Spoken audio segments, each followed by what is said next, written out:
This voucher is probably one of the worst birthday presents I've ever given.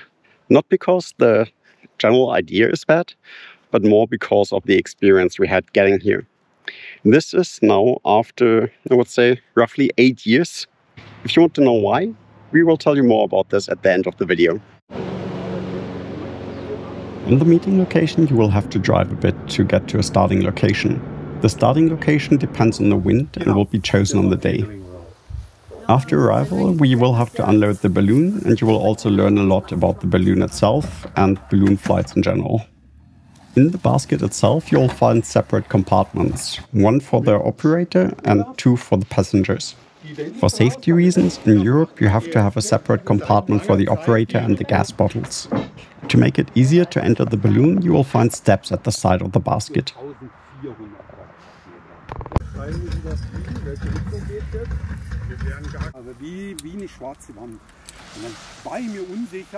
The balloon itself is made from different materials. At the bottom you will find the same material that is also used for racing suits.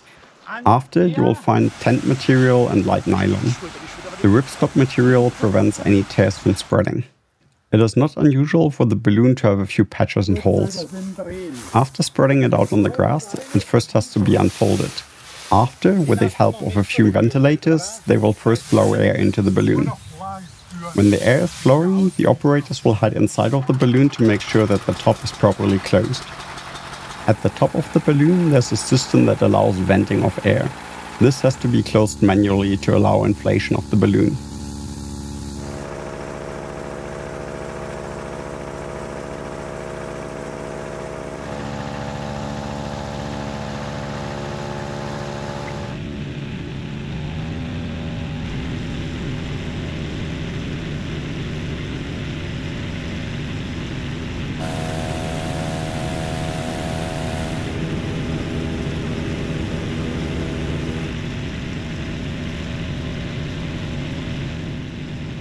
Only when the balloon is almost fully inflated, the burners come into play.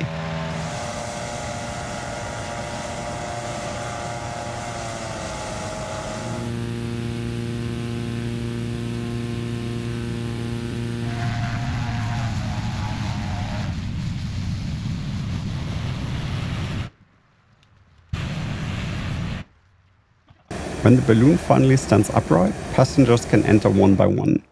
This is a game of balance, ensuring the balloon is almost always ready to take off. With the huge surface area of the balloon, wind becomes a real problem. So passengers have to enter one by one and also leave the balloon basket one by one. Due to the gas burners, it will actually be quite hot in the balloon. The coolest place is right under the burner.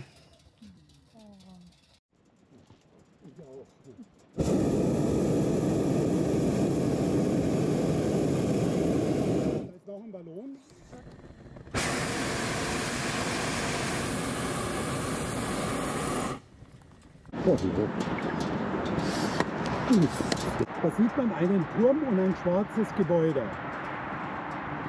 Ja, was denkt er, was das ist? Hat mein Fahrlehrer damals gesagt. Vom Steglitzer Kreisel ins Hochhaus und nochmal 2 Handbreit weiter sieht man nochmal einen Turm.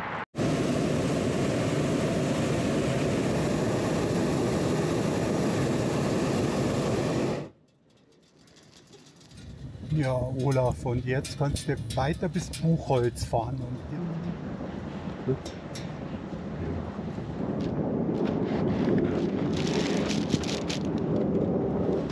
Das ist der Hammer! Ja.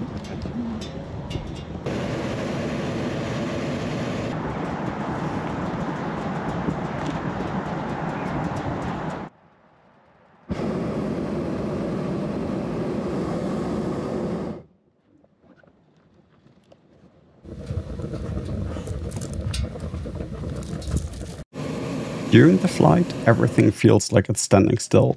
There's barely any wind to be felt, and you're just gliding away.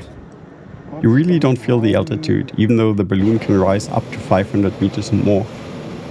Just as with airplanes, you're not allowed to use mobile phones while in the air.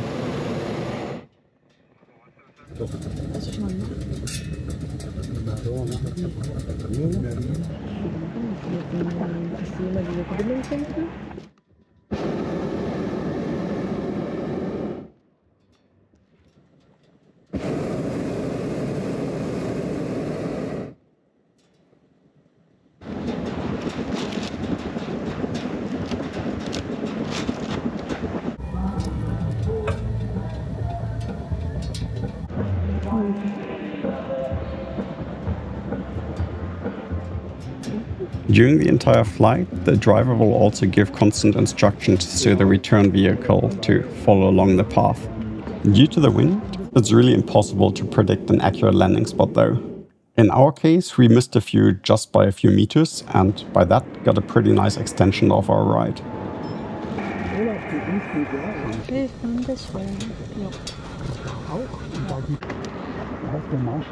Oh ja.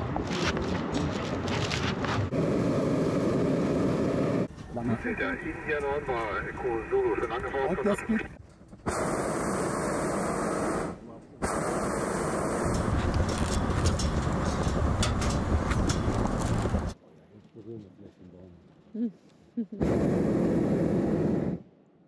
Ja, es sieht so aus.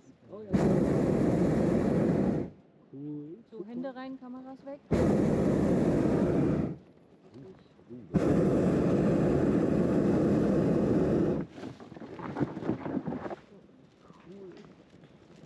Immer mehr nach links. Das ist auf dem Bild auch.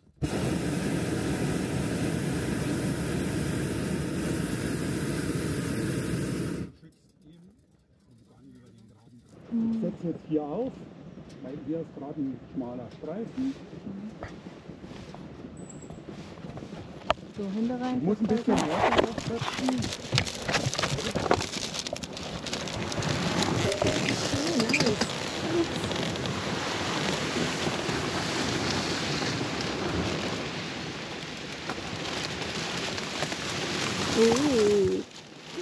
The landing of our balloon was a bit bumpy, but not really harsh. You should be prepared for it taking off a few times.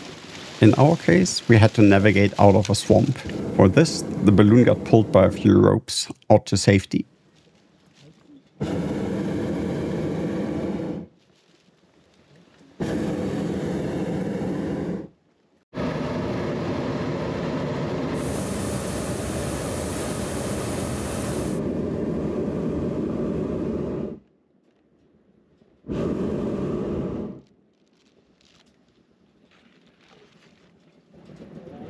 Da kommt wieder Wasser. Wie bitte? Da kommt wieder Wasser. Da kommt wieder Wasser.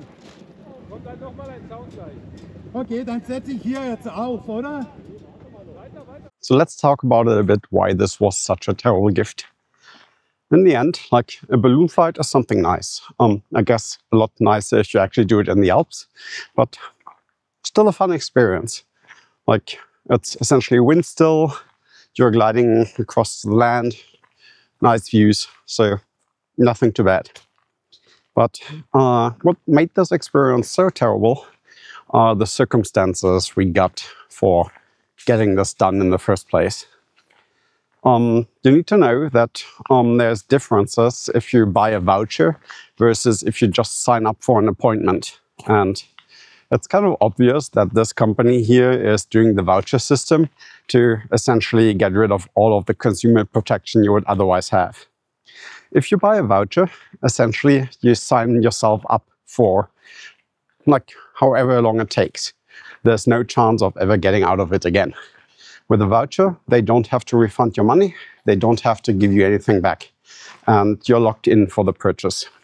With an appointment, if they cancel, whatever would happen is like, well, the appointment doesn't take place, they have to refund you all the money, and you can decide for yourself if you want to try it again. And with the voucher, well, you try, it fails, and you will have to try again. In all of that, you should be aware of that like balloon flight is definitely not a given based on the weather. So it can be too sunny, too cold, too dark, too bright, too windy, too rainy. Essentially anything is possible. Or maybe even someone looked at the balloon funny and it felt deflated. So in our case, it took us 8 years to finally make this happen. And yeah, we have to state for the record that the company honored the voucher even after the 8 years, even though it officially expires after 2 years or so, I think. So far beyond the expiration date of the voucher. But we also had to pay quite a hefty bonus for like the additional costs, since they increased the costs like by almost 30 or 40 euros each year. So yeah, quite a significant additional cost when that finally happened. So in our case, it took 8 years because more or less every year we had one appointment that we could make, given that we moved away from Berlin and moved to Switzerland. We always had to travel quite long to actually give it a try. Still nice because we could visit family, but at the same time, yes, quite a bit of effort. And they stopped doing flights over Christmas. So we had to do an additional tour to Berlin for every attempt that we wanted to make. And yeah, like by a few years, it had almost become a running gag, like asking what the reason would be this time for the balloon flight to be cancelled. We also tried to get our money back, offering like 10% of the voucher, but yeah, they really don't want to give you your money back. And even with 10% of the voucher, they didn't want to go for it. So yes, if you want to book a balloon flight, maybe try and find a different company, like some company that actually lets you book an appointment where you don't have to buy a voucher in advance. Because one thing I can state for sure, I'll never buy a voucher in advance ever again.